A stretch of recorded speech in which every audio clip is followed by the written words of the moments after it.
시청자 여러분 안녕하십니까? 뉴스 현장 시작합니다. 국민의힘이 총선에서 참패하며 여권의 후폭풍이 부는 가운데 윤석열 대통령은 다음 주 총선 결과에 대한 대국민 입장 발표를 할 예정입니다. 새 대통령 비서실장으로는 원희룡 전 국토교통부 장관을 유력 검토 중인 것으로 알려졌는데요. 정치부 연결해서 자세히 알아보죠. 장세희 기자, 이르면 내일 대통령실 인사를 발표하죠? 네, 윤석열 대통령은 나흘째 공개 일정 없이 인적 쇄신과 국정 운영 방향에 대한 장고를 이어가는 것으로 알려졌습니다. 우선 이관섭 비서실장을 비롯한 대통령실 참모들의 후임 인사가 이르면 내일 이루어질 전망인데 원희룡 전 국토교통부 장관이 검토 중인 것으로 알려졌습니다.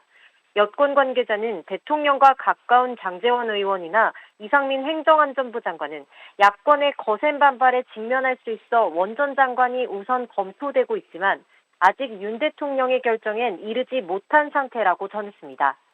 새 비서실장을 발탁하는 대로 대통령실의 정무 기능을 강화하고 총리를 비롯한 내각 개편도 곧바로 추진한다는 계획입니다. 차이를 표명한 한덕수 총리 후임으론 권영세 의원이 거론됩니다. 하지만 원 전 장관과 권 의원 모두 서울법대 졸업한 검사 출신이라 윤 대통령이 국민 눈높이를 고려해 막판 고심을 거듭하는 것으로 전해졌습니다. 또 이번 총선에서 민주당 이재명 대표와 경쟁에 낙선한 원 전 장관에 대한 야권의 반발도 변수가 될 수 있습니다. 윤 대통령은 다음 주 초 총선 참패에 대한 입장을 직접 밝힐 계획인데 대국민 담화나 기자회견 등 방식에 대한 결정도 조만간 이뤄질 전망입니다. 정치부에서 TV조선 장세희입니다. 들으신 것처럼 여당의 총선 참패 후 대통령실은 차기 비서실장과 총리 인선 작업을 진행 중입니다. 윤석열 대통령이 다음 주 어떤 메시지를 낼지도 주목되는데 패널 4분 모시고 총선 후폭풍 자세히 짚겠습니다. 최병묵 정치평론가, 김현주 시사평론가, 장현주 변호사, 성치훈 민주당 정책위 부의장 함께합니다. 안녕하세요. 안녕하세요. 네, 안녕하세요. 네, 주제 바로 보시죠. 네, 이번 총선 결과가 여권에 몰고 온 파장부터 짚겠습니다. 국정 쇄신과 야권과의 관계 설정 등이 당장 대통령실의 과제인데 이관섭 비서실장의 발언부터 듣고 오겠습니다. 총선에서 나타난 국민의 뜻을 겸허히 받들어 국정을 쇄신하고 경제와 민생 안정을 위해 최선을 다하겠습니다. 이런 말씀을 주셨습니다. 네, 이르면 내일입니다. 대통령실은 새로운 비서실장을 임명할 텐데 지금 거론되는 인물들, 일단 원희룡 전 국토장관이 유력 검토되고 있고 이상민 장관, 김한길 위원장 등도 함야평에 오르고 있어요. 그렇죠. 대통령실 비서실이라는 거는 사실은 뭐 국회에서 뭐 인준 표결이나 이런 걸 할 이유가 없는 거죠. 그렇죠. 그러나 이제 누구를 만약에 지명했을 때, 임명했을 때 이제 야당으로부터 강한 반발이 나왔을 경우에 그거는 이제 전국 전체에 영향을 미칠 수 있거든요. 맞습니다. 아마 그런 점을 고려해서 결정이 될 것으로 보이는데 일단 야당에서 강하게 반발이 나올 것 같은 후보들, 그걸 보자면 뭐 이상민 행정안전부 장관, 그렇지 않아도 이태원 참사와 관련해서 뭐 정무적 책임을 지워라 뭐 이런 그렇죠. 공격을 받지 않았습니까?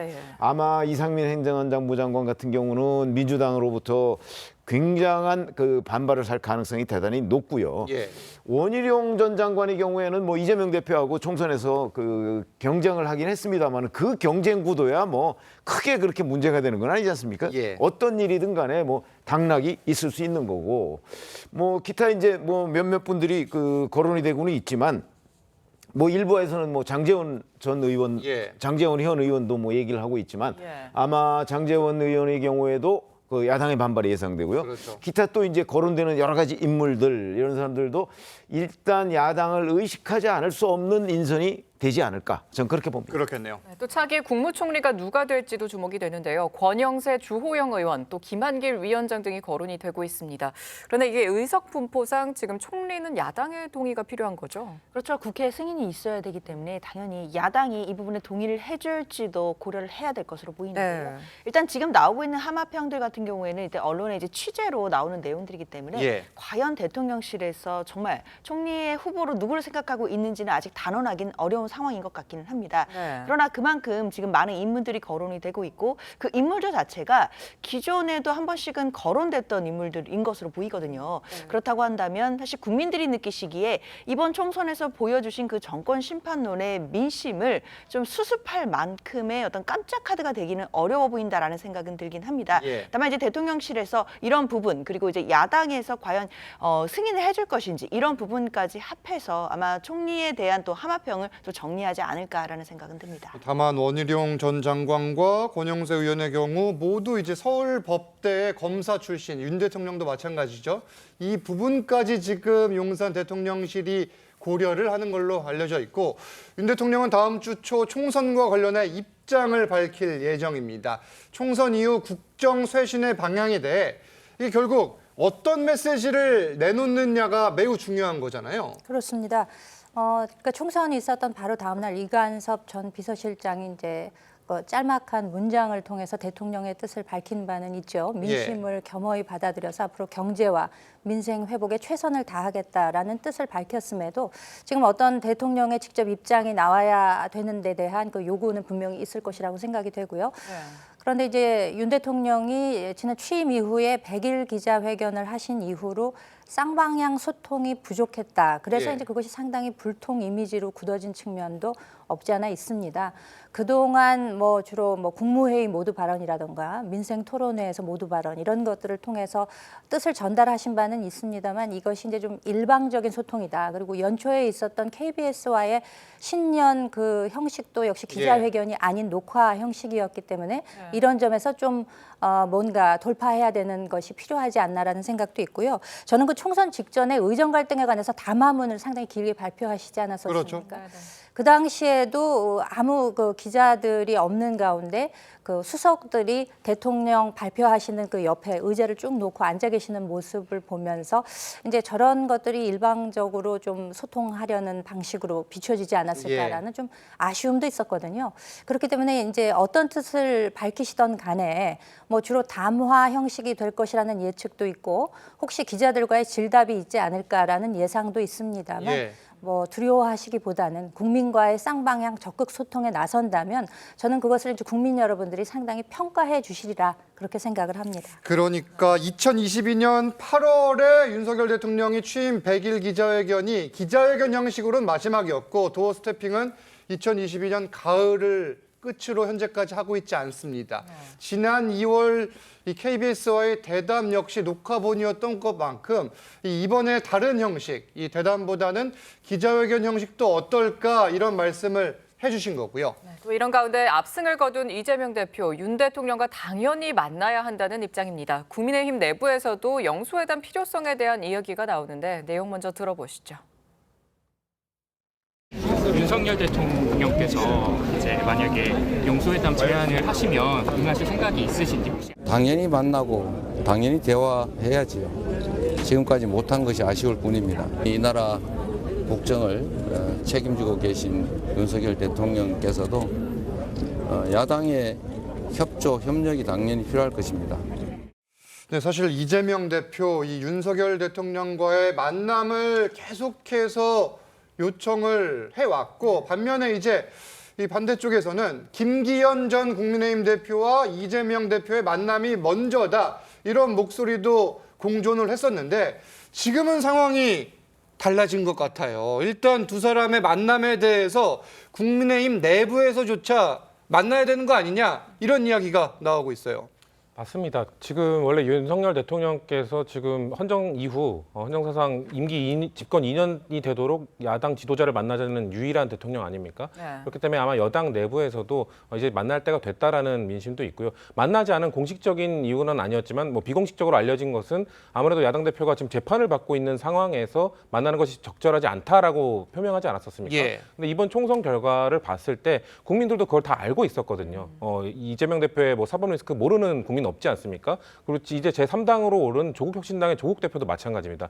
모두 다 알고 있음에도 불구하고 유권자들께서 그런 선택을 해주셨다면 대통령이 이제 만나보셔야 되는 것이죠. 그리고 또 하나의 기록을 세우지 않았습니까? 지금 헌정 이후에 최초로 임기 내내 여소야대의 대통령이 되셨습니다. 그렇다면은 앞으로 이제 계속해서 이미 거부권은 민주화 이후 최다 그 행사를 하셨기 때문에 이제는 좀 입법부와의 소통, 야당과의 소통을 해야 된다는 주권자들의 메시지를 수용하셔서 이제 만나실 때가 됐다는 얘기를 국민의힘 내부에서도 나오고 있기 때문에 저는 우리가 앞서 말한 기자회견 내지는 간담회 그 이후에 좀 빠르게 좀 결정이 되지 않을까라고 저는 예측을 하고 있습니다. 네, 대통령실에서는 아직 결정하지 못했다는 입장인데 지금 뭐 여야 대표와 함께 만나는 방안도 뭐 거론이 되고 있는 것 같고 대통령실이 지금 어떤 선택을 해야 된다고 보세요? 근데 일단 순서가 좀 필요할 것으로 보여요. 지금 뭐 대통령실에 비서실장도 이제 없는 상황이고 예. 사의를 표명했으니까 예.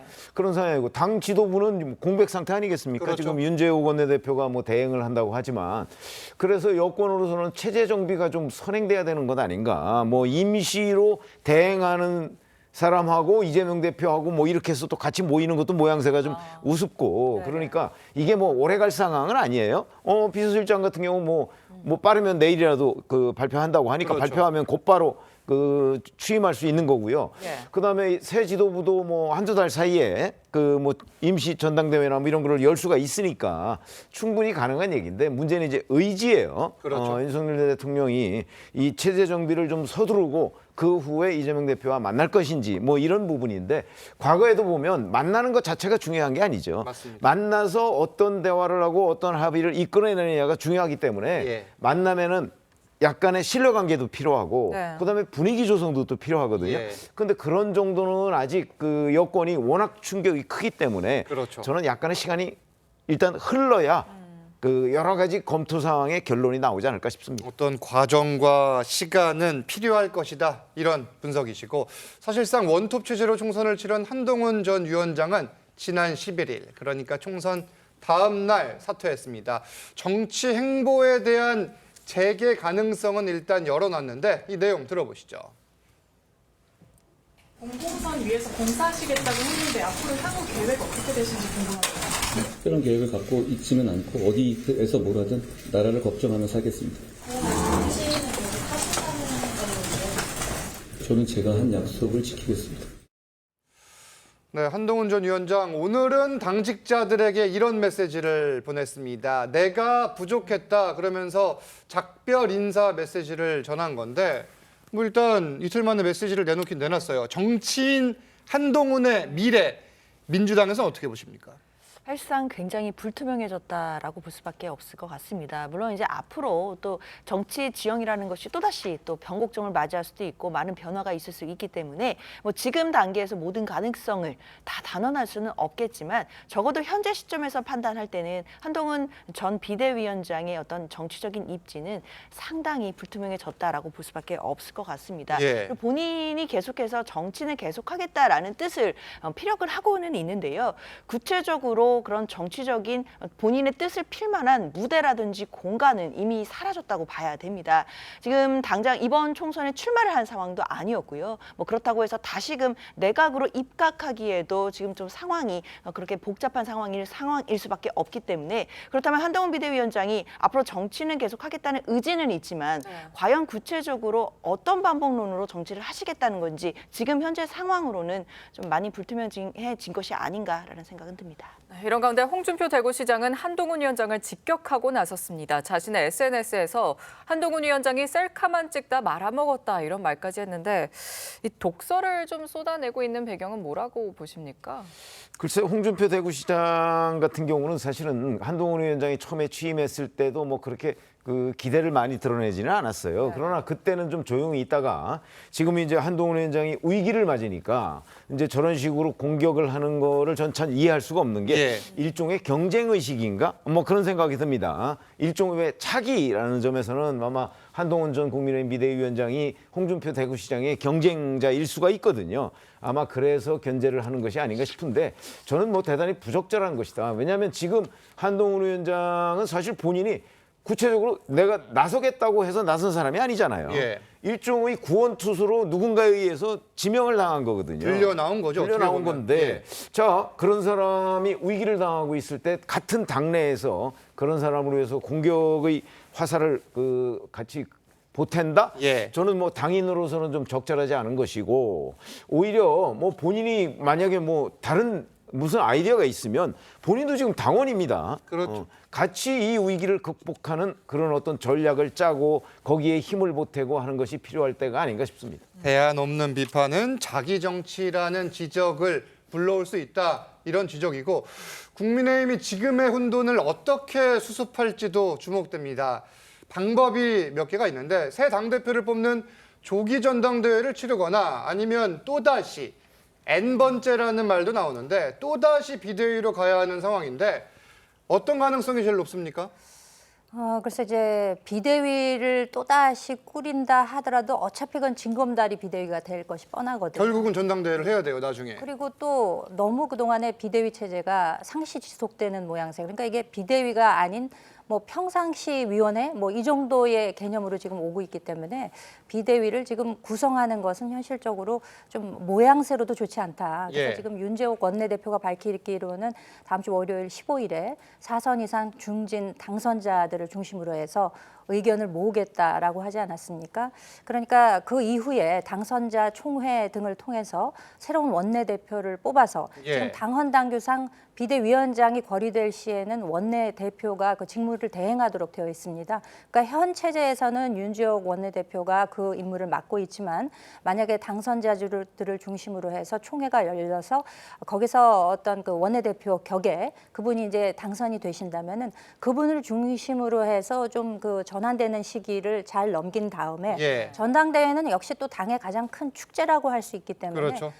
다음 원 구성 이후에 제대로 된 전당대회를 통해서 지도부를 좀 뽑는 것이 바람직하지 않을까 저는 개인적으로는 그렇게 생각하고 있습니다. 뭐 수도권 중진, 나경원, 그리고 윤상현, 안철수 의원 등이 이제 거론이 되고 있고 일각에서는 이번에 도봉갑에 당선된 청년 정치인 이제 김재섭 당선인까지 현재 거론되는 상황이고요. 이런 가운데 정치권에선 최상병 특검이 새로운 이슈로 부상을 하고 있습니다. 대통령실을 향해서 각을 세우는 국민의힘 당선인의 목소리가 커지는 건데요. 들어보시죠.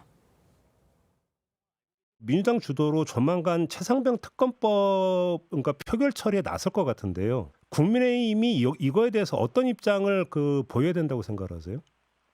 저는 저 개인적으로는 찬성입니다. 그럼 찬성표 던지실 계획이세요? 저는 그렇습니다. 자, 들으셨는데 이제 민주당에서는 22대 국회가 아니라 지금입니다. 21대 국회 다음 달에 이 최상병 특검법을 처리하겠다 이렇게 밝혔고 국민의힘의 안철수 의원은 최상병 특검에 개인적으로 찬성한다. 찬성표를 던지겠다 이렇게 밝힌 거예요. 예, 민주당 입장에서는 더 주저할 이유가 없습니다. 예. 이미 다음 국회 하나, 이번 국회 하나 더 빠를수록 좋다고 생각을 하고 있는 상황이고요. 특히나 지금 지금의 21대 국회에서도 마찬가지고 22대 국회에서도 지금 국민들께서 범야권에 지금 190여 석의 의석을 줬기 때문에 혹시나 글쎄요, 대통령께서 이것마저도 거부권을 행사한다? 그렇다면은 이번 총선에서 주권자들의 메시지를 제대로 해석하지 못하신 거라고 보기 때문에 민주당 입장에서는 다음 국회까지 갈 것도 없다. 이번 국회에서 처리할 것이다. 근데 이번 국회에서 처리할 거면 방금 말씀하신 안철수 의원 같은 여당 의원들이 협조가 있다면 더 빠르게 진행될 수 있죠. 근데 아마도 안철수 의원처럼 수도권에서 중도층의 유권자들을 많이 만나면서 중도층의 민심을 제대로 들은 사람들이라면 여당 의원일지라 하더라도 이번 국회 내에서 빠르게 처리하고 이것을 털고 가는 것이 좋겠다는 판단을 할 거라고 생각합니다. 그렇기 때문에 그런 여권의 찬성에 의해서 만약에 통과된 법안을 대통령께서 그걸 또 거부권을 행사하신다면은 그건 전 역풍이 매우 클 거라고 보기 때문에 여당의 찬성을 통한 최상병 특검법이 통과될 경우 저는 대통령께서 거부권을 행사하지 못할 거라고 판단하고 있습니다. 그런데 여권에서 이 찬성표가 나올 가능성이 있다고 보십니까? 아니 당장 안철수 의원은 뭐 찬성하겠다고 했잖아요. 그리고 이제 그 김재섭 당선인처럼 젊은 정치인들 중심으로 약간 그런 기류가 있을 수가 있어요. 근데 이제 찬성을 여권에서 하느냐 안 하느냐 지금 중요한 게 아니잖아요. 민주당 혼자 해도 충분히 다 되는데요. 뭐 다만 이제 대통령이 거부권을 행사했을 때 이제 재표결할 때 그렇죠. 이제 국민의힘이 8표가 저쪽으로 만약에 넘어간다고 하면 이제 그 확정이 되겠죠. 이제 그런 때는 아직 시간이 굉장히 많이 남아 있습니다. 아마 입장이 5월에 민주당이 단독으로 추진한다고 했을 때 그 문제는 22대 국회로 넘어갈 가능성이 있죠. 재표결을 하는 상황은. 그러니까 그거는 시간이 많이 있기 때문에 좀 지켜봐야 될 겁니다. 민주당은 22대 국회가 시작되면 김건희 여사 특검법도 다시 발의할 계획입니다. 국민의힘 김재섭 당선인은 김건희 여사 특검에 전향적인 태도를 보여야 한다고 했는데 함께 들어보시죠. 김건희 특검법을 요구하시는 국민들의 요청은 저는 엄중하게 받아들여야 된다고 생각합니다. 조항 몇 개를 바꾸고 방향성 몇 개를 좀 논의를 한다 그러면 김건희 특검법에 대해서도 저희가 전향적인 태도를 보일 필요는 있다고 생각합니다. 자, 김건희 여사 특검법에 대해서 국민의힘이 전향적인 태도를 보일 필요가 있다. 이게 지금 김재섭 당선인의 생각인데, 그렇다면 이 부분도 국민의힘의 의견이 김재섭 당선인과 비슷한 의견으로 쏠릴 가능성이 있다고 보세요? 어떻게 생각하십니까? 그러니까 쌍특검법을 지난번에 이제 대통령이 거부권 행사하셔서 그 제2요구권을 발의하시지 않았습니까? 근데 이걸 이제 다시 올린다는 거잖아요. 그렇죠. 그렇게 되면 근데 이게 이제 본질적으로 당시에도 논란이 있었던 것이 본질적으로 이것이 이제 특검을 할 사안인가에 관한 문제는 분명히 있습니다.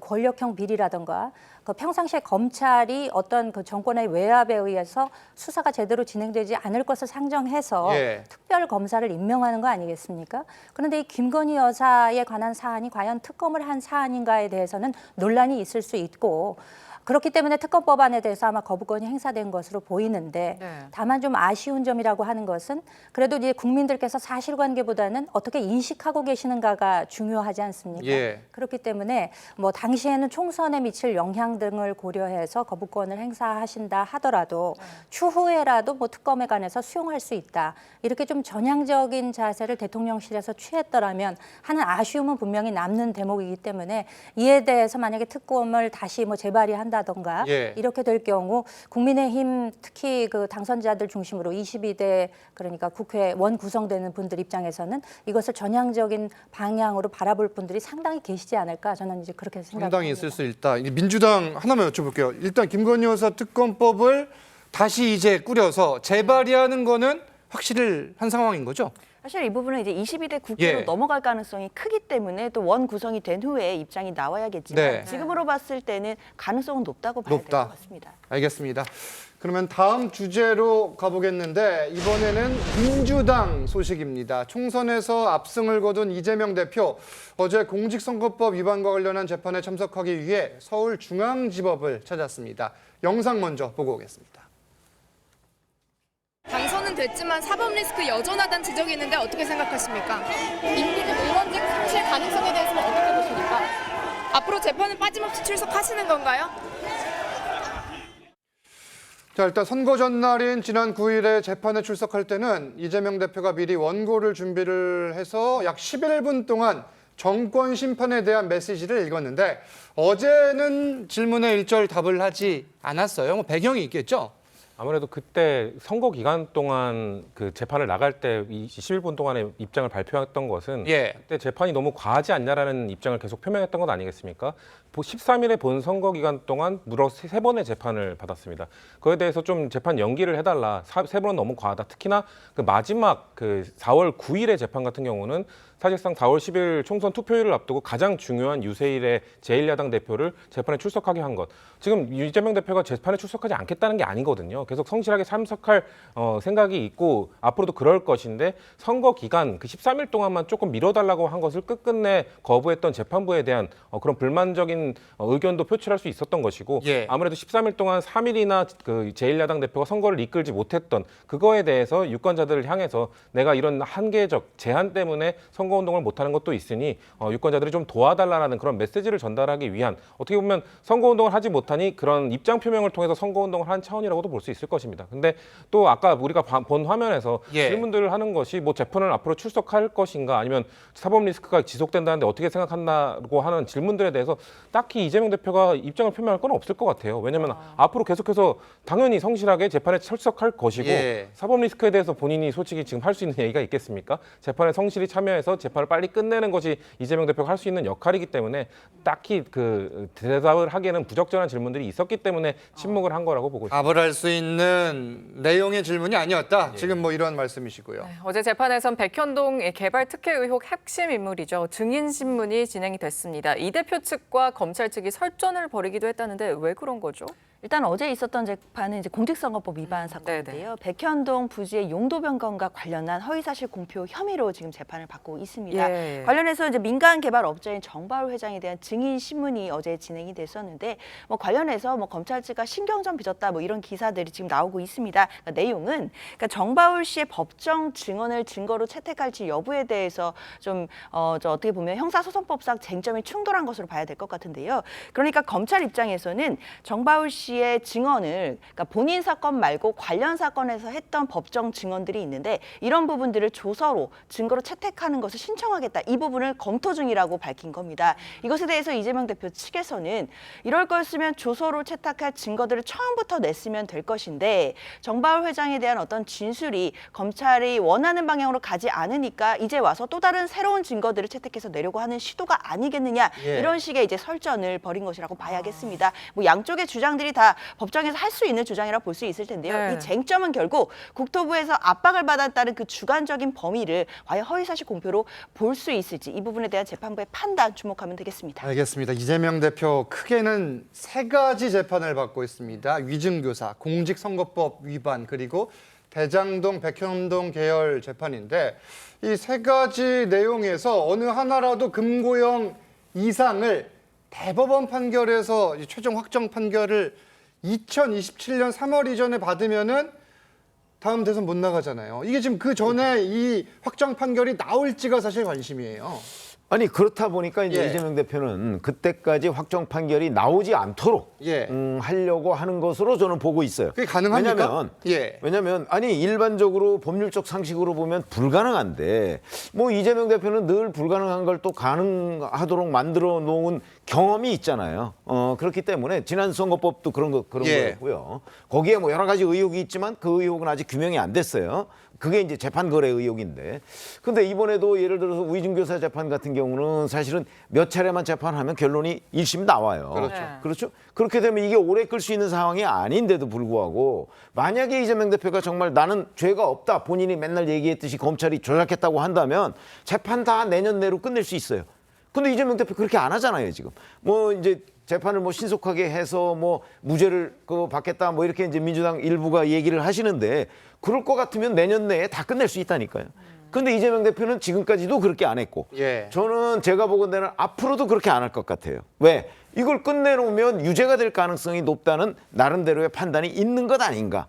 저는 그렇게 분석을 합니다. 저의 분석이죠, 물론. 그렇기 때문에 아마 이재명 대표는 이 모든 거에 그 재판의 확정 판결을 2027년 3월까지 나지 않도록 최대한 시간을 끌고 재판을 지연시키지 않을까 이렇게 생각합니다. 재판을 지연시키려 하고 그거를 가능하게 만들 것이다라는 의견이고 변호사이자 민주당 법률위 부위원장이신 장현주 변호사님 말씀도 좀 들을게요.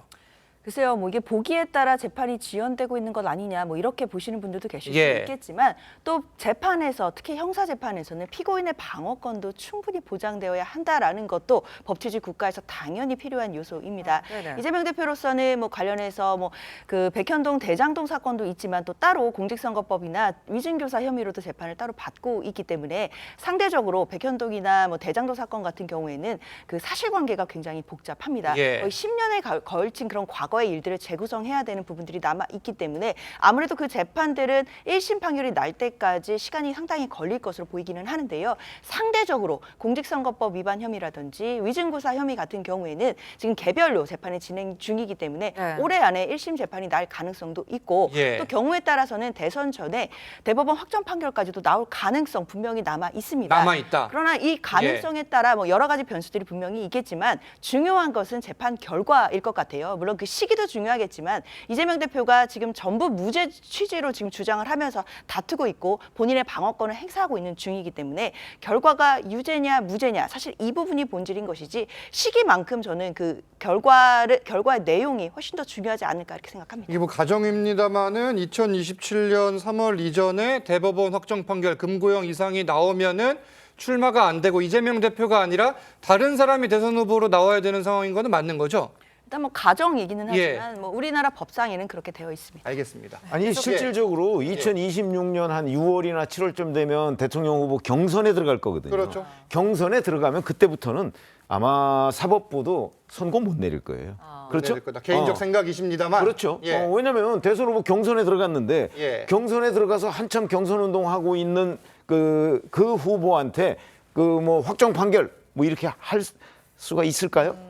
그건 뭐 여러 가지 이제 견해가 알겠습니다. 다를 수 있는데 저는 예. 개인적으로 아마 경선 운동에 들어가기 시작하면 사법부에서도 확정 판결 못 할 걸로 봅니다. 알겠습니다. 그 전에 결론이 나느냐 안 나느냐는 문제. 시간이 좀 남았으니까 지켜보기로 하고요. 네, 계속해서 총선 전 논란을 낳았던 후보들도 짚어보죠.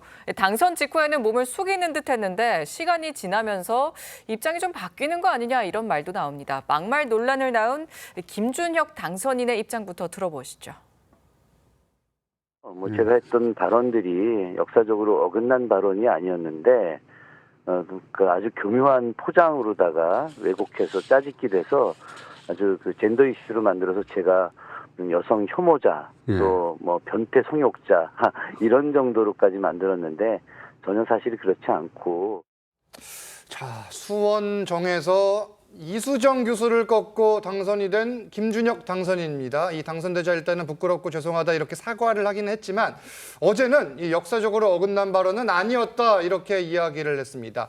언론이 교묘한 포장으로 왜곡을 해서 짜깁기를 했다 이런 주장이죠. 그러니까 이제 아무래도 배지를 달기 전과 달게 될 이후에 그 입장이 좀 변화된 것이 아닌가 이제 이렇게 볼 수밖에는 없는 거 아니겠습니까? 과거 그 김준혁 후보가 본인이 뭐 일부 걸러지지 않은 표현을 한 것에 대해서 사과한다라고 본인의 SNS에 올린 적은 있습니다. 그 당시에도 걸러지지 않은 표현이라고 하는 것은 정제되지 않은 표현이라는 얘기니까 사실관계는 명확한데 본인이 표현을 잘못한 것뿐이다라는 식의 발언인 것 같아서 저는 그 사과도 부적절하다라고 생각을 했었습니다만 그러니까 지난번 40 총선 이후에 그 이제 날 바뀌고 개표 한창 진행될 때 그 엎치락뒤치락을 했었거든요. 그 해당 지역구에서. 근데 11일 오전 1시 21분에 그 본인이 그 SNS에다 사과 뜻을 다시 한번 밝힌 적이 있어요. 근데 예. 이화여대 위안부 육사, 군 관계자, 대한황실문화원, 한국유치원총연합회, 또 박정희 전 대통령 등 뭐 일일이 열거하기 어려운 많은 상대들을 대상으로 해서 사과의 뜻을 밝히기는 했습니다. 그런데 이제 날 밝고 개표 다 끝나고 나니까 역사적 사실관계는 그렇지 않으나 어긋난 편집을 하고 뭐 짜깁기를 했다라는 표현을 썼습니다. 아니 그러면 본인이 말을 하지 않았는데 무슨 뭐 딥페이크를 이용해가지고 영상을 새로 만들었다는 뜻인지 예. 본인이 말씀하신 건 맞지 않습니까? 네네. 그런데 이렇게 태도 변화가 있는 것에 대해서 국민 여러분들이 어떻게 생각하실지 상당히 오만하게 생각하실 것 같고 그리고 이제 그 해당 지역구에서 무효표가 상당히 많이 나왔다고 합니다. 맞아요. 다른 수원의 그 예. 지역구보다 근 3배 가까운 무효표가 나왔다는 뜻은 과연 이것은 무엇인지 본인이 새삼 좀 되새겨야 되지 않을까 저는 그렇게 생각합니다. 지금 말씀해 주셨지만 김준혁 당선인은 경기 수원정에서 국민의힘 이수정 후보와 접전 끝에 2,300여 표 차로 승리를 했습니다. 말씀하신 대로 무효표가 지금 4,696표, 상대 후보보다 지금 후보의 표차보다 더 컸거든요. 어떻게 보셨습니까? 이건 중도층이 보내는 메시지인 거죠. 아까 방금 다른 패널께서 말씀하신 대로 수원에는 5개의 지역구가 있는데 나머지 4개 지역구의 무효표가 가장 많았던 곳도 1,900여 표가 나왔습니다. 그런 의미는 거의 3배 정도의 무효표가 나왔다는 건 중도층 중에서 민주당을 지지하는 사람들 중에 차마 국민의힘을 찍을 수도 없지만 차마 우리 당 후보도 찍을 수 없다라는 그런 표심을 이런 무효표로서 이렇게 드러낸 겁니다. 그리고 이런 무효표도 분명 당선인도 봤을 겁니다. 그렇다면은 아까 말씀하신 것처럼 SNS에 본인이 올린 게 있거든요. 예. 이 단체, 뭐 여러 단체들, 뭐 전부 찾아가서 사과의 이 의사를 전달하겠다라고 한 거기서 멈췄어야 되는 거거든요. 근데 좀 더 편하게 말할 수 있는 유튜브 방송에 나와서 마치 본인의 발언 전부가 왜곡된 것처럼 저는 일부는 왜곡 과정이 있을 수 있죠. 그거에 대한 억울함은 있을 수 있습니다. 처음부터 끝까지 다 들어봐야 된다 이런 이야기예요. 그럼 근데 다 들어봐도 일부는 뭐 인정을 할 수 있는 게 있을 것이고 일부는 또 억울한 게 있을 수 있을 겁니다. 그렇죠. 그러면서 지금 본인이 얘기한 게 뭐 여성 혐오자라든지 뭐 변태 성욕자라든지 이렇게 몰고 간 그런 좀 왜곡에 대해서는 뭐 저는 본인이 좀 나서서 명예 회복을 위해서는 할 수 있다고 생각하나 근데 일반 국민적 눈높이에서 분명 잘못된 발언들이 있었거든요. 그렇기 때문에 마치 모든 발언이 사실의 근거에서 발언했는데 다 언론 때문이다라는 오해를 살 수 있는 저런 발언은 저는 매우 부적절했다고 보고요. 이제는 또 다릅니다. 선거 때는 후보자였고 후보자로 이미 확정이 된 상황이었기 때문에 당에서도 사실 그 발언이 문제가 없기 때문에 또 어떻게 거취를 결정하지 않은 게 아니라 선거라는 특수성 때문에 거취를 결정 못한 것 아니겠습니까? 이제는 이제 우리 당의 민주당의 당선인이기 때문에 발언 하나하나가 당에게 피해를 줄 수 있다는 것을 좀 명심하고 좀 더 자중하고 신중할 필요가 있다고 생각합니다. 총선 후 목소리를 높이는 인사 한 명 더 보겠습니다. 이 대학생 딸 명의로 사업자 대출을 받아서 아파트를 매입해 논란을 낳았던 양문석 당선인인데 지금 대출 문제는 작은 실수였다 이렇게 또 주장을 하고 있어요. 그렇죠. 이제 그게 편법이었다고 지난 총선 전에 주장을 했습니다. 그러면서 이제 금융감독원이 사실 수사를 요청하고 그랬는데도 불구하고 수사를 요청했다는 얘기는 불법을 확인했다는 뜻이 된다고요. 그런데 이제 그 부분을 지금 작은 실수라고 얘기했습니다. 이 또한 김준영 후보의 경우처럼 다 이제 금배지 달았으니까 뭐 면책 특권 갖고 그러니까 이제 뭐 마치 그 지금 국회의원으로 당선된 것 자체가 면죄부인 것처럼 지금 행동하고 있는 거거든요. 근데 정치와 법률의 부분은 확연히 다릅니다. 그러니까 본인이 이제 본인과 본인의 딸 그 불법 대출 부분에 관해서 이제 관련 기관에 수사를 받아야 될 거고요. 그렇게 되면 아마 뭐 이제 지금 현재 제 개인적인 견해로는 뭐 수사가 끝나면 기소가 될 것이 거의 확실시 된다. 뭐 이렇게 저는 보거든요. 뭐 그렇게 되면 또 그 이른바 양문석의 사법 리스크 뭐 이런 게 이제 불가피하게 될 텐데 그렇게 되면 또 시간이 좀 많이 걸리겠죠. 아마 본인이 또 이 부분에 있어서도 뭐 재판 지연이나 뭐 이런 걸 통해서 충분히 앞으로 4년을 끌 수 있다 뭐 이런 자신감이 있기 때문인지 여튼 또 언론 탓을 돌리고 심지어는 뭐 조선일보에 대해서 무슨 징벌 법안을 내겠다 뭐 이렇게 얘기를 하는데 글쎄 뭐 그 징벌 법안을 내는 거와 본인이 수사 재판을 받는 것 이거는 또한 별개다. 뭐 법안을 낼 수 있는 거는 또 내는 거죠. 그거는 또 별개의 절차로 그 뭐 법안으로 확정이 돼서 집행이 되면 되는 거고 본인이 받아야 할 그 혐의에 대한 진상 규명은 그 본인이 좀 성실히 임했으면 좋겠다 이렇게 말씀을 드립니다. 그런데 양문석 당선인은 유세 때부터 강조한 것이 있습니다. 바로 언론 개혁인데 지난달 발언부터 먼저 들어보시죠. 양문석과 관련된 수많은 가짜 뉴스와 거짓 뉴스들이 시시때때로 터져 나오는 이런 언론들을 저는 정말 개혁하고 싶습니다. 가짜 뉴스, 악의적 뉴스, 징벌적 손해배상제를 반드시 국회에 입성하자마자 관철시키고자 여러분들에게 호소합니다.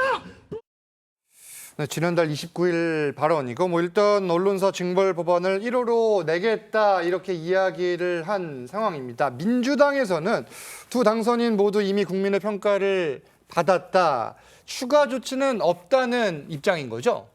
일단 지금 현재로서는 뭐 추가 조치를 공식적으로 뭐 논하고 있는 것 같지는 않습니다. 아무래도 이제 선거가 이제 막 끝난 것이고 국민의 판단에 그동안 맡겨보고자 했는데 국민의 판단은 이미 이제 결정이 난 것으로 보는 측면이 있는 것 같은데요.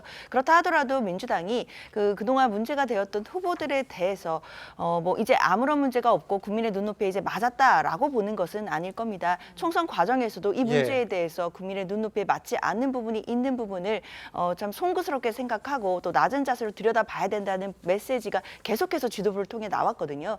그렇기 때문에 일단 당장은 추가 조치가 없다고 하더라도 특히 저 두 분의 후보 말고도 이번에 당선되신 모든 분들에 대해서도 국민의 눈높이에 맞지 않는 발언이 나오지 않도록 이런 부분들은 당 내에서도 점검이 계속해서 이루어질 것이라고 생각은 합니다. 알겠습니다. 다음 주제로 가보겠습니다. 이번은 제3지대 소식입니다. 조국혁신당은 이번 총선에서 12석을 얻어 원내 3당 자리에 올랐습니다. 조국 대표는 당선자들과 워크숍 첫 일정으로 평산마을을 찾아 문재인 전 대통령을 면담했는데 지금 일부 민주당 지지자들 가운데 문재인 전 대통령 때문에 200석에 실패했다 이런 주장도 일각에서 하거든요. 이 움직임과 연결해서 아니 그 민주당 지지자들은 예. 이른바 이제 강성 지지층을 얘기하는 거 아니겠습니까? 그러면 이제 그건 이재명 대표 쪽에 좀 가까운 사람들이 그렇죠. 이제 그렇게 얘기를 하는 거고요. 예. 민주당 지지층 중에 친문 세력들도 꽤 많단 말이죠. 친문 세력들은 아마 문재인 전 대통령의 그 지원이 상당한 도움을 받았다고 생각할 거예요. 예. 제가 보건대 조국혁신당이 그 첫 번째 활동으로 문재인 전 대통령을 방문하는 것은 아무래도 조국혁신당의 뿌리 그리고 현재의 지지층은 친문 세력 아니겠습니까? 그러니까 아마 친문들과 함께 정치를 계속해 나가겠다는 아주 강한 메시지를 지금 내고 있는 단계다. 예.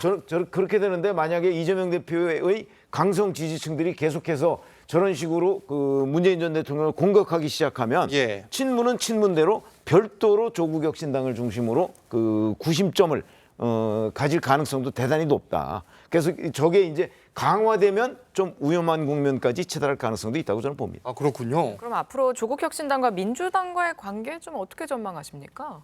또 뭐 우호적 관계는 이어갈 수 있으나 예. 계속해서 협력을 하기 위해서는 뭐 이런 갈등 부분들은 해결할 필요가 있겠죠. 왜냐하면 일단은 민주당의 단독 과반은 가능하나 민주당이 22대 국회에서 예를 들면 뭐 패스트트랙을 태우기 위해서는 조국혁신당의 도움이 필요합니다. 그러기 위해서는 뭐 최상병 특검법이나 이런 뭐 합의를 이미 찾은 부분들도 있지만 앞으로 22대 국회에서 4년 동안 의정 활동을 해 나감에 있어서 분명히 이견도 발생할 수 있거든요. 근데 그때 다수의 힘으로 무조건 밀어붙일 수 있는 힘이 민주당에게는 없습니다. 그렇기 때문에 조국혁신당과도 항상 뭔가 협상하고 협의하고 함께 합의점을 찾아가는 정치를 해야 되는데 지금 방금 말씀하신 뭐 문재인 대통령의 뭐 지원 요새가 오히려 뭐 피해가 됐다. 조국혁신당의 활약이 민주당의 뭐 PK 지역 득표에 뭐 방해가 됐다. 이런 평가들을 계속해서 내리고 뭔가 공격을 하게 된다면 그런 협상, 뭔가 더 큰 대의를 찾아야 되지 않겠습니까? 그렇기 때문에 저는 강성 지지층의 그런 일부 그런 의견들은 좀 부적절하다고 생각하고 선거 결과는 워낙 다양한 현상으로부터 발현된 거기 때문에 그래서 저는 PK 지역의 그 낙선자들이 그런 갈등들을 우려해서 뭐 박재호 후보나 이런 분들이 그 의견을 표명했습니다. 모든 것은 우리들 탓이다라는 저는 그런 적절한 메시지를 이미 후보자들이 낸 상황에서 추가적인 이런 갈등을 일으킬 만한 이런 움직임들은 좀 자제하는 게 필요하다고 생각합니다. 알겠습니다. 뭐 조국 대표 오는 15일에서 16일 워크숍을 진행하면서 문재인 전 대통령을 만날 예정인 만큼 실제 어떤 대화가 오갈지 좀 지켜보기로 하고 조국 대표는 당선되자마자 대검찰청부터 찾았습니다. 김건희 여사에 대한 수사를 요구하기도 했는데 이 내용도 들어보시죠. 검찰은 즉각 윤석열 대통령 부인 김건희 여사를 즉각 소환해서 조사하십시오. 검찰이 수사에 나서지 않는다면 김 여사는 특검의 소환 조사를 받게 될 것입니다. 다시 한번 말씀드립니다. 김건희 여사를 즉각 소환해 조사하십시오. 마지막 경고입니다. 조국 대표는 특검을 언급하면서 마지막 경고이자 국민의 명령이다. 조국혁신당은 1호 공약인 한동훈 특검법도 즉시 추진하겠다. 이런 방침을 밝혔습니다. 어떻게 전개될 것으로 보십니까? 조국혁신당이 원래 창당했을 때부터 일종의 그 선명성이라고 할까요? 민주당이 하지 못하는 좀 더 좌측에 있는 강성의 목소리를 내밀어서 제3지대가 아님에도 불구하고 마치 제3지대에 불어야 될 바람을 본인들이 이제 다 가지고 가서 12석을 얻지 않았습니까? 일찍이부터 그 1호 공약으로 한동훈 특검법을 추진하겠다라고 이야기를 하고 또 개표가 된 이후에 대검을 찾아서 방금 어떤 목소리를 냈는지 다들 보셨는데요. 이제 공당이기 때문에 무엇을 하겠다라는 것을 기대하고 계실 텐데 많은 국민들께서 일종의 뭐 브레이크를 거는 것부터 이제 출발하고자 하는 것으로 봐서는 앞으로 과연 어떤 스탠스를 취할지 좀 염려스러운 눈길이 가는 것이 사실입니다. 그리고 검찰에 대해서 누구 특정인을 거명하면서 소환을 하라 마라, 수사를 하라 마라 이렇게 이야기하는 것이 지금 저 12분 중에 검찰 출신이 상당히 많이 있습니다. 그럼에도 불구하고 뭐 검찰 개혁을 기치로 내걸었다는 점에서는 뭐 이해가 갑니다만 과연 언제까지 이런 방식으로 할 수 있을지 오히려 몸을 낮추는 민주당과는 상당히 비교되는 입장을 보이고 있어서 좀 국민들 시선에서는 염려를 담지 않을 수 없는 것 같습니다. 알겠습니다. 개혁신당으로 이번엔 가볼 텐데 이준석 대표 화성을에서 민주당의 공영은 후보 그리고 국민의힘의 한정민 후보를 꺾고 지금 사수 끝에 당선이 됐는데 예측하셨습니까? 예측하기 어려웠죠. 어려웠죠? 왜 그러냐면 그렇죠. 예. 마지막 순간이 이제 예. 4월 3일까지 여론조사를 할 수 있는 거 아닙니까? 예. 그 4월 3일까지도 그 사실은 이준석 후보의 경우에는 민주당 후보한테 많이 뒤지고 있었어요. 맞습니다. 근데 그게 며칠 만에 뒤집어질 거라고 예상한 사람이 어디 있겠습니까? 그렇습니다. 그런 점에서 본다면 그 거의 선거 중반 이후에 등장한 그 공영훈 후보의 아들, 딸, 아빠 찬스 뭐 이런 것들과 아마 직접적으로 좀 연관이 있지 않나 싶은 예. 생각이 있는데 그렇더라도 이 뒤집는 거, 이 그 막판 뒤집기 뭐 이런 것들은 대단히 이례적으로 보입니다. 뭐 그런 원인도 한번 현장에서 좀 분석을 해보는 게 어떨까 그렇죠. 싶은 생각이 들 정도로 맞습니다. 너무나 많은 격차가 한꺼번에 뒤집어졌거든요. 예. 며칠 만에. 그 정말 그런 건지 아니면 여론조사가 잘못된 것인지 저도 그건 궁금합니다. 이준석 대표는 2021년 국민의힘 전당대회를 통해서 30대 대표라는 기록을 쓰기도 했죠. 앞으로 그럼 민주당에서 보기에는 좀 정치권에서의 역할 어떻게 될 것으로 보세요? 뭐 일단 개혁신당에서는 당장 뭐 젊은 대권 주자로서의 입지를 단단히 했다 뭐 이런 이야기들이 나오더라고요. 네. 물론 뭐 보수 진영에서도 그렇게 보시는 분들도 계실 것 같습니다. 그러나 이제 이준석 대표가 갖고 있는 또 한계가 이번 또 총선 과정에서 보였던 것도 사실이거든요. 그러니까 개혁신당이 그 이낙연 대표의 새로운 미래와 합당을 했다가 또 결별하는 그 과정에서 또 많은 분들이 굉장히 실망하신 부분들도 있었습니다. 네네. 그리고 이 총선 과정에서 내세웠던 무임승차 폐지라든지 여러 가지 좀 갈라치기성 정책들 이런 부분들을 보이면서 이준석 대표가 메시지적인 면에서는 한계가 예. 있는 것 아니냐라는 이야기들이 나왔기 때문에 앞으로 이제 국회 입성에서 어떤 의정 활동을 보여주는지에 따라 본인의 정치 입지 또 바뀔 수 있다 이렇게 생각됩니다. 네, 이준석 대표는 선거운동 당시에 이 어려웠을 때 누구를 생각했냐 이런 질문을 받았는데 뭐라고 답을 했을까요? 직접 들어보시죠. 가장 선거 운동하면서 어려웠을 때 누구를 생각하면서 이를 악물었습니까? 저는 윤 대통령입니다. 국회의원 배지를 가장 자랑하고 싶은 사람. 당연히 윤 대통령입니다. 자, 부모님이 아니라 가족이 아니라 윤석열 대통령을 떠올렸다. 이거 무슨 의미고 앞으로 용산과의 관계 마지막 분석 부탁드립니다. 그러니까 이제 반윤의 그 선명성을 계속 유지하겠다라고 보여요. 그 예. 천하람 그러니까 이제 당선인이 됐죠.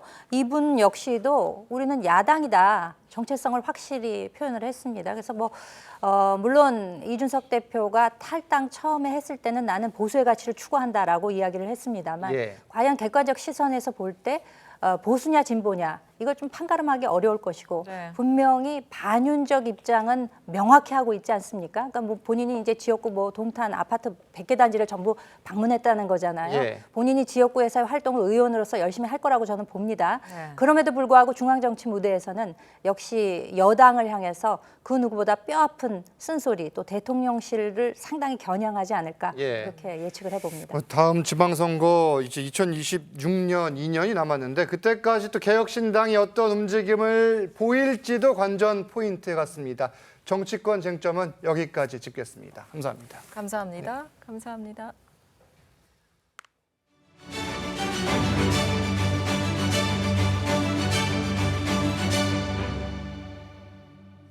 경기도 파주의 한 호텔에서 20대 남녀 4명이 숨지는 일이 벌어졌는데 사건의 전모가 조금씩 드러나고 있습니다. 경찰은 남성 2명이 여성들을 살해한 뒤 경찰이 출동하자 투신한 것으로 보고 있습니다. 범행 도구를 치밀하게 준비한 정황도 확인이 됐습니다. 곽승한 기자의 보도입니다. 경기도 파주의 한 호텔에서 20대 남성 2명이 추락해 숨졌다는 신고가 접수된 건 오전 10시 35분쯤입니다. 경찰이 남성들이 묵던 객실에 가보니 20대 여성 2명이 숨진 채로 발견됐습니다. 침실과 욕실에서 각각 발견된 두 여성은 팔과 다리 등이 묶인 상태였습니다. 국과수 부검 결과 목이 졸려 숨진 상태였습니다. 수사 당국은 남성 2명이 여성들을 살해한 뒤 실종 신고를 받은 경찰이 호텔에 출동하자 투신한 걸로 보고 있습니다. 숨진 여성 1명은 지인 사이였던 남성의 연락을 받고 다른 여성은 SNS에 올라온 구인 광고를 보고 호텔에 온 것으로 파악됐습니다. 경찰은 남성 2명이 범행을 사전에 계획한 정황도 찾아냈습니다. 여성들이 숨진 것으로 추정되는 시각, 남성 한 명이 범행 도구를 들고 객실로 올라가는 장면이 호텔 CCTV에 포착됐습니다. 한 여성의 몸에는 죽은 뒤 흉기에 베인 상처도 발견됐는데 경찰은 극단적 선택으로 위장하려 한 시도로 의심하고 있습니다. 수사 당국은 사라진 여성들의 휴대전화를 수색하고 있습니다. TV조선 곽승환입니다. 보신 것처럼 파주의 한 호텔에서 20대 남녀 4명이 사망한 사건과 관련해 계획범죄 정황이 새롭게 포착됐습니다. 이 내용과 함께 한 주간의 이슈까지 하나씩 짚습니다. 장현주 변호사 계속해서 수고해 주시고요. 권상희 시사평론가 새로 모셨습니다. 안녕하세요. 안녕하세요. 네, 파주 호텔 사망 사건, 의문점들이 많은데 일단 경찰이 계획범죄 정황을 포착했어요. 네, 그렇습니다. 남성들이 살해 도구를 미리 준비한 사실이 확인됐는데요. 남성 2명 지난 8일 객실에 처음 들어간 후에 여러 차례 방을 드나들었습니다. 9일에도 방을 나갔다 들어왔는데 남성 손에 살해 도구가 들려 있었던 장면이 CCTV에 포착된 겁니다. 사건 현장에는 이 남성들 9일 들고 간 살해 도구보다 훨씬 많은 살해 도구, 그리고 입을 막은 데 쓰였던 것으로 알려진 청테이프가 발견돼서 경찰은 이들이 호텔방에 들어가기 전에 미리 이 다량의 살해 도구와 테이프를 준비한 것으로 보고 있습니다. 네, 숨진 여성들과 이 남성들과의 관계, 이건 어떻게 되는 건가요? 일단 숨진 여성 가운데 한 명이 남성 한 명과 아는 사이였던 것으로 파악이 됐습니다. 왜냐하면 이 남성의 휴대전화에서 서로를 땡땡아 이렇게 호칭하는 메시지가 나왔기 때문이고요. 또 나머지 한 여성은 남성 2명과 서로 모르는 사이였다라고 해요. 그런데 남성 한 명이 텔레그램 등 채널에다가 구인글을 올렸는데 그 구인글을 보고 그 여성이 연락을 한 것으로 나타나고 있고요. 연락을 하니까 이 남성이 8일 오후 10시까지 그 해당 사건이 발생한 호텔로 오라라고 메시지를 남긴 것으로 파악이 됐습니다. 일단 남성 2명은 서로 친구 사이고요. 뭐 특별한 직업은 없었다고 합니다. 이 범행 동기가 중요한데 이 동기와 관련해서는 아직 정확히 확인이 되지 않고 있습니다. 이 4사람 사이의 원한 관계는 현재까지는 발견이 되지 않았는데 이 숨진 남성 중 한 명의 휴대폰에서 도박 관련 정황이 나왔다고 해요. 네, 그렇습니다. 지금 휴대전화를 포렌식하는 작업이 이루어지고 있는데요. 치정이나 마약 등의 정황도 담겨져 있지 않았던 것으로 알려집니다. 이 돈을 목적으로 한 범행이라는 쪽에 지금 무게가 실리고 있는데요. 특히 숨진 남성 중 한 명의 휴대전화에서 도박 관련 정황이 발견됨에 따라서 이들 남녀 이 사이에 돈 거래 정황과 채무 관계 등을 경찰이 집중 조사하고 있습니다. 네, 경찰은 여성들의 이 사망을 극단적 선택으로 위장하려 했던 거 아니냐, 이걸 좀 들여다보고 있죠. 맞습니다. 그 근거가 되는 것이 그 사망한 여성의 팔에서 지금 상처가 나왔는데요. 그 팔의 상처가 사실 굉장히 깊은 상처입니다. 3cm 그리고 길이나 9cm 정도면 굉장히 깊은데 혈흔이 없는 거예요.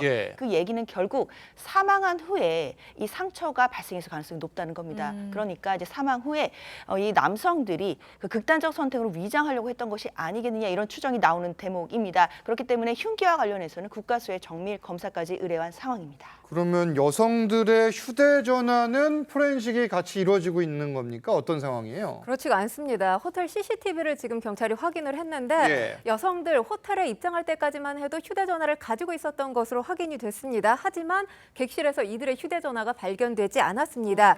실제 여성들 객실에 들어간 뒤에 한 번도 외출한 적이 없었는데 남성들은 여러 번 외출을 했다라는 보도가 아까도 전해지지 않았습니까?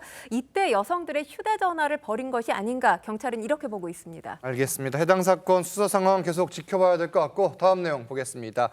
부산 돌려차기 사건 기억하시는 분들 많으실 겁니다. 전북 전주에서 이와 비슷한 무차별 폭행 범죄가 또 일어났어요. 네, 그렇습니다. 20대 남성 A씨 지난 10일 오전 3시 30분경 그리고 4시께 이렇게 두 차례에 걸쳐서 전주시 덕진구 인근에서 성범죄 목적으로 20대 여성 B씨와 C씨를 각각 폭행해서 살해하려고 했던 혐의를 받고 있습니다. B씨는 폭행을 당한 후에 저항해서 옷가지 등을 빼앗기지 않는 등 큰 부상을 입지 않은 것으로 파악됐는데 반면에 C씨의 경우는 사건 발생 8시간이 지나서 전주시 덕진구의 한 주차장에서 행인 신고로 발견됐습니다. 얼굴과 머리에 큰 상처를 입고 지금 치료 중인 것으로 알려졌는데요. 다행히 생명에는 지장은 없는 것으로 알려졌습니다. 이 지난 10일 오후 8시 반경에 A씨 자택에서 경찰이 그를 긴급 체포했습니다. 이때 태연이 인터넷 방송을 보고 있었던 것으로 알려졌는데요. 경찰 조사에서 성범죄를 저지르려고 마음먹고 이 같은 범행을 저질렀다. 이렇게 진술한 것으로 알려졌습니다. 성범죄 성범죄를 목적으로 범행을 저질렀다니까 정말 끔찍한데 이게 더 놀랐던 게 9년 전에도 이 폭행범이 비슷한 범행이 있었다고 해요? 그렇습니다. 9년 전이니까 2015년인데요. 지금 이 피의자가 19살의 어린 나이에도 비슷한 수법의 범행을 2건이나 저질러서 당시에도 재판을 받고 또 실형을 선고받고 복역한 전과가 있습니다. 당시에 신상정보 등록 대상은 됐지만 전자발찌 부착은 피했던 것으로 지금 드러나고 있는 상황입니다. 잠시 뒤 전주지방법원에서 영장 실질 심사가 진행되는데 구속 여부 그리고 앞으로 처벌 어떻게 예상하십니까? 일단 받고 있는 혐의는 살인 미수와 강도 상해 등으로 볼 수 있을 텐데요. 일단 구속영장이 발부될 가능성이 상당히 높습니다. 왜냐하면 비슷한 전과가 있는 상황이고 그리고 범죄 혐의 자체도 굉장히 중대합니다. 게다가 도주 우려가 있다라고 볼 수 있기 때문에 영장이 발부될 가능성이 굉장히 높고요. 특히나 이제 동종 전과가 있다라는 부분을 참작한다라고 한다면 실형도 굉장히 중한형이 나올 가능성이 높다고 보입니다. 알겠습니다. 다음 내용 보겠습니다. 친구가 건넨 젤리를 먹은 두 남성이 어지럼증을 호소해 구급차가 출동한 사건이 있었습니다. 그런데 그냥 일반 젤리가 아니었다고 해요. 네, 젤리 드실 때도 꼭 반드시 확인을 하셔야 될 것 같습니다. 이제는 바로 대마 젤리였던 것도. 대마 젤리였다? 네. 경찰 이 대마 젤리를 먹은 30대 남성 A씨 등을 포함해서 4명을 검거했는데요. 이 4명 친구 사이입니다. 지난 11일 오후 8시쯤 광진구의 한 식당에서 A씨가 건넨 대마 젤리를 먹은 혐의를 받고 있는데 당시 A씨 다른 3명에게 먹으면 기분이 좋아지는 거다 이러면서 대마 젤리를 건넨 것으로 알려졌습니다. 이 중에 2명이 젤리를 먹은 이후에 어지러움증과 구토 증세를 호소하면서 119에 신고를 했고요. 이를 수상히 여긴 구급대원들 이상한 낌새를 눈치채고 경찰에 알린 겁니다. 네, 경찰은 일행 4명을 긴급 체포하고 마약 구매 경위 등을 조사하고 있습니다. 이 대마 성분 젤리인지 알고 먹었는지 여부 이게 좀 중요할 것 같아요. 그렇죠. 일단 2가지로 좀 봐야 될 것 같아요. 이 대마 젤리를 어떻게 확보했는지 이게 1번이고요. 그 다음에는 먹었을 때 알고 먹었는지 이 2가지입니다. 일단 뭐 지금 관련자들이 태국에서 사온 젤리를 먹었다 뭐 이런 진술을 하고 있다라고는 하는데요. 그렇다고 하더라도 확보 경위가 중요한 것이 대마 성분이 들어있는 것을 알고 구매를 했다라고 한다면 마약 취득죄도 가능할 수가 있기 때문에 그런 부분 살펴야 될 것 같고 그리고 함께 나눠 먹은 일행들도 이게 대마 성분이 들어있는 젤리인지를 알고 먹었다라고 한다면 마약법으로 같이 이제 입건되고 처벌될 수 있는 부분이 있기 때문에 이런 부분에 대해서 집중적으로 수사가 들어가야 될 것으로 보입니다. 이 대마 젤리 뭐 태국이나 동남아 등지에만 있는 걸로 알았는데 지금 국내에도 퍼져 있다는 얘기입니까? 어떻게 봐야 돼요? 일단 수치로 정확하게 말씀드리기는 어려운 상황이지만 국내에 상당히 널리 퍼져 있는 것으로 알려졌습니다. 실제로 세관에 적발되는 사례가 증가하고 있다고 하는데요. 이와 같은 사건이 지난 10일에도 있었습니다. 서울 서초구의 아파트에서 누나와 함께 대마 젤리를 먹은 20대 남성이 병원으로 옮겨지는 사건도 있었습니다. 사실 대마를 합법화한 국가들이 늘어나고 있는 추세입니다. 그러다 보니까 사실 대마와 관련해서 경각심을 잃기 쉬운 것도 사실인데요. 비교적 접하기 쉬운 이 대마 관련 제품들 마약의 길로 빠지기 쉬운 지름길이라는 것 꼭 기억하시기 바랍니다. 알겠습니다. 저희는 다음 주제로 가보겠습니다. 이 내용 뭐 이미 알고 있는 분들도 있으실 겁니다.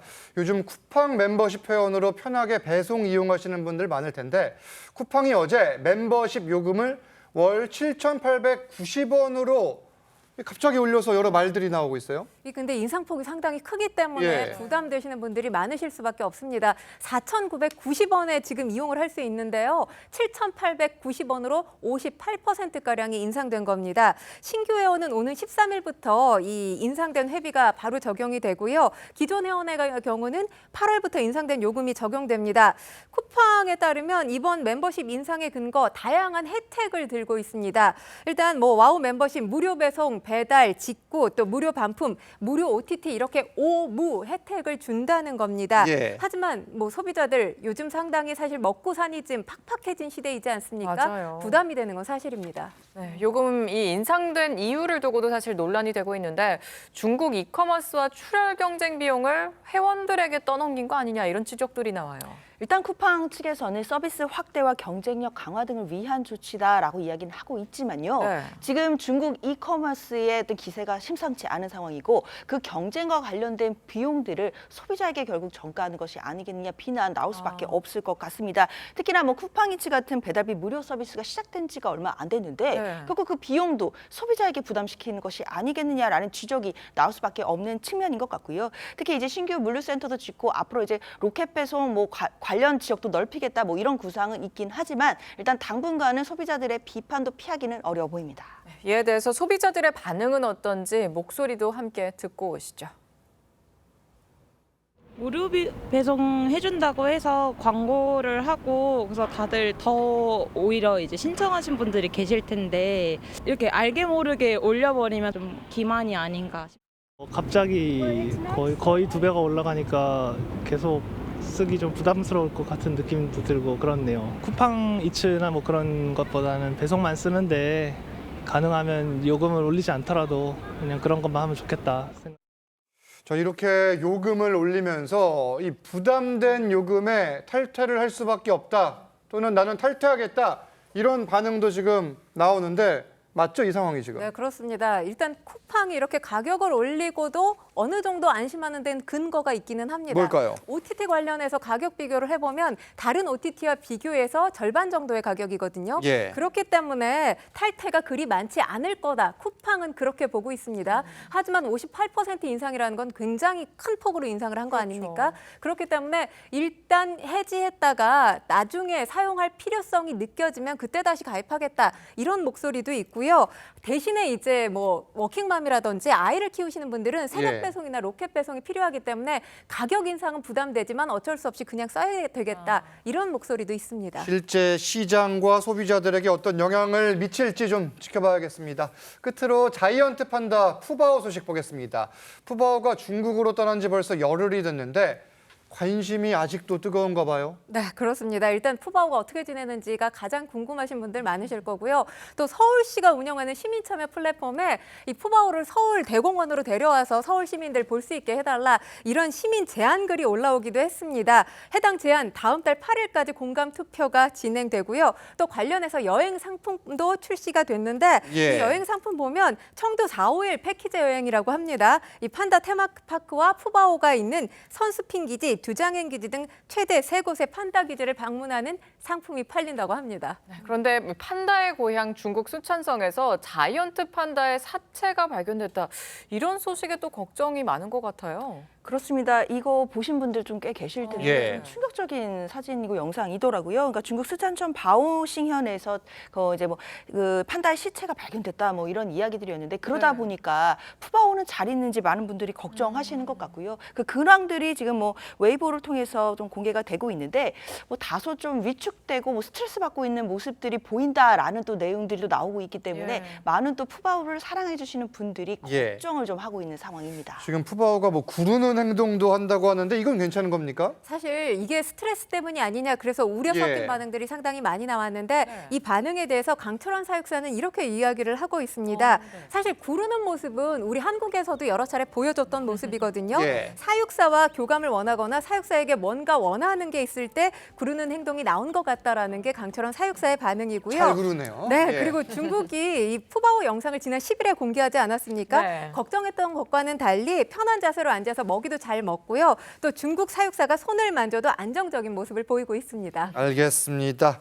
두 분과는 여기서 인사 나누겠습니다. 감사합니다. 감사합니다. 감사합니다.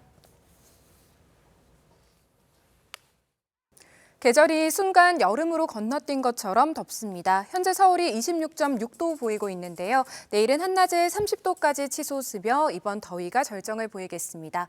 월요일 전국에 비가 내리며 고온 현상은 꺾이지만 기온 변화가 심하겠습니다. 감기 걸리지 않도록 조심하셔야겠습니다. 수일째 서울과 경기 동부, 강원과 청주로는 건조주의보가 이어지고 있습니다. 각종 화재 사고에도 유의하셔야겠습니다. 오늘은 전국이 맑은 가운데 공기도 깨끗한데요. 내일은 밤부터 차츰 흐려지겠고 제주도에는 비가 내리겠습니다. 내일 아침과 낮 기온 모두 평년을 크게 웃돌겠습니다. 큰 일교차에는 주의가 필요하겠습니다. 월요일 전국에 내리는 비는 밤에 서쪽 지방부터 차츰 그치겠습니다. 날씨였습니다. TV조선 뉴스 현장 마칩니다. 저희는 내일 오후 2시에 다시 찾아뵙겠습니다. 함께 해주신 여러분 고맙습니다.